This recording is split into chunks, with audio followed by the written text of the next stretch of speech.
Correction de la page 233 et 234 sur la proportionnalité, donc avec un vrai et faux.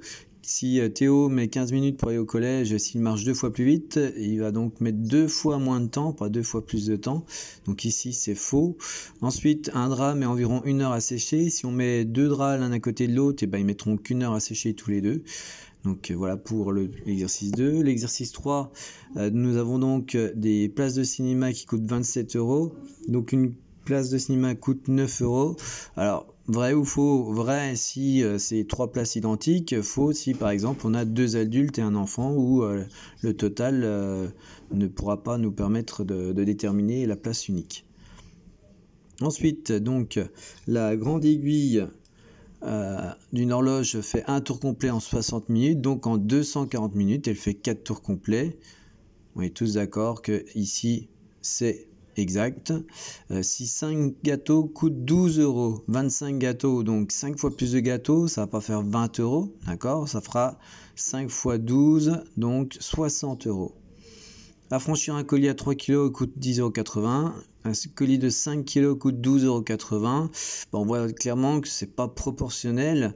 Comment on le fait? C'est très simple. Si on fait 10,80 divisé par 3, on aura le prix donc d'un kilo et on aura 12,80 divisé par 5, également le prix d'un kilo. On verra bien que c'est pas le même, donc c'est pas proportionnel. Le tableau qui est ici, il est proportionnel. Il suffit de multiplier par 2,5 pour passer de la première ligne à la deuxième ligne. Ensuite, dans l'exercice numéro 8, si on multiplie par 10 un nombre, on obtient un nombre supérieur à 10, c'est pas vrai, il suffit de prendre 0,5, 0,5 fois 10, ça fait 5, donc ça fait un nombre inférieur à 10. Si un gâteau contient 20% de noisettes, alors deux gâteaux contiennent toujours 20% de noisettes. C'est pas, on n'ajoute pas les pourcentages comme ça ne marche pas. Et enfin, 50% de 35, 50% en fait c'est la moitié de 35, c'est bien 17,5, donc ici c'était vrai. Voilà pour ces exercices de la page 233. On passe maintenant à la page 234. Et donc ici, je recommande d'essayer d'utiliser un petit peu du tableur pour pouvoir faire les exercices. Donc la première chose que l'on peut remarquer par exemple, c'est que ici, donc dans l'exercice numéro 1, on passe de 4 à 5, on passe de 6 à 7,5. Ce qui se cache derrière, c'est un produit en croix. Donc le produit en croix, je vous montre, c'est tout simplement 7,5 multiplié par 10 et divisé par 6. Et on trouve directement le résultat. À noter aussi un truc qui est très important pour savoir si un tableau est de proportionnalité ou pas. Tu sais que en fait il suffit de diviser la deuxième ligne par la première et normalement si c'est un tableau de proportionnalité on doit toujours trouver le même résultat. Donc ici vous voyez je trouve un 25. L'intérêt de passer par des formules c'est que il suffit de prolonger et on trouve tout le temps un 25. Les formules vont se mettre automatiquement à jour. Ensuite, pour le petit b, des bananes, on passe de 4 à 8. Donc ici, on a multiplié par 2. Donc on va faire 50 fois 2. D'accord? Et puis, il suffit de répéter la même opération ici. Ensuite, pour passer de 50, 100 et 150, on les additionne. Donc ici, on va tout simplement faire 4 plus 8. Et on trouve le résultat. Donc pareil, ici, 15 plus 30 et on trouve le résultat. Ici, donc on passe de 4 par exemple à 2 bananes, donc il suffit de diviser par 2, donc ici on prendra le 50, on le divise par 2 et on trouve le résultat. Et enfin, pour la dernière colonne, donc on a 75 qui est ici. C'est quoi 75 par exemple par rapport à 7,5? C'est 10 fois plus, donc on va faire 25 fois 10, et puis on répète le résultat au-dessus, donc on aura 20 bananes. Pour les pourcentages, on tape tout simplement à la calculatrice 50%, donc on a un symbole pourcentage sur la calculatrice, multiplié par 80, et on trouve le résultat. Donc on trouve 40. Ici, pour 30% de 9, on va trouver 2,7. 25% de 150, on trouve 62,5. 10% du nombre donné, donc c'est celui-ci.